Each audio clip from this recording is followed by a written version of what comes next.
हे धनंजय, अब तो गुणों के अनुसार बुद्धि और धृति के भी 3 प्रकार के भेद अलग अलग रूप से सुन, जो कि मेरे द्वारा पूर्ण रूप से कहे जा रहे हैं। कर्म संग्रह के 3 हेतु बताए गए हैं: करण, कर्म और कर्ता। इनमें से कर्म करने के जो इंद्रियां आदि करण हैं, उनके सात्विक, राजस और तामस ये 3 भेद नहीं होते। उन इंद्रियों में बुद्धि की प्रधानता रहती है और सभी इंद्रियां बुद्धि के अनुसार ही काम करती हैं। इसीलिए यहाँ बुद्धि के भेद से कर्णों के भेद बता रहे हैं।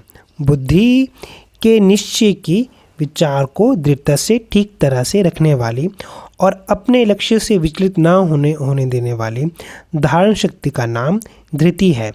धारण शक्ति अर्थात धृति के बिना बुद्धि अपने निश्चय पर दृढ़ नहीं रह सकती।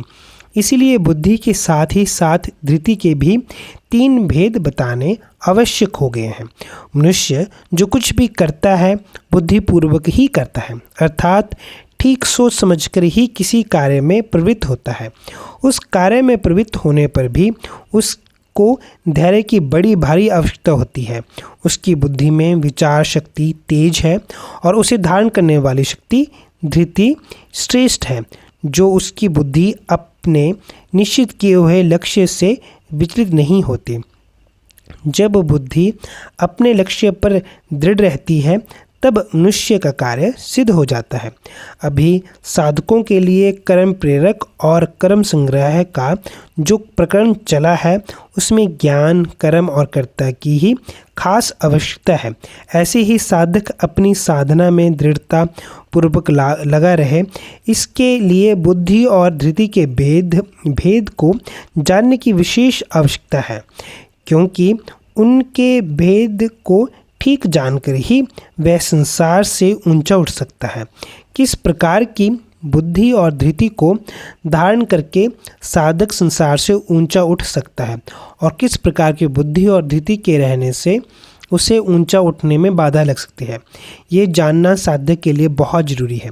इसीलिए भगवान ने उन दोनों के भेद बताए हैं। भेद बताने में भगवान का भाव ये है कि सात्विकी बुद्धि और धृति से ही साधक ऊंचा उठ सकता है, राजसी तामसी बुद्धि और धृति से नहीं।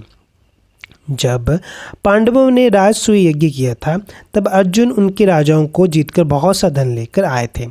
इसी से उनका नाम धनंजय पड़ा था। अब भगवान अर्जुन से कहते हैं कि अपनी साधना में सात्विकी बुद्धि और धृति को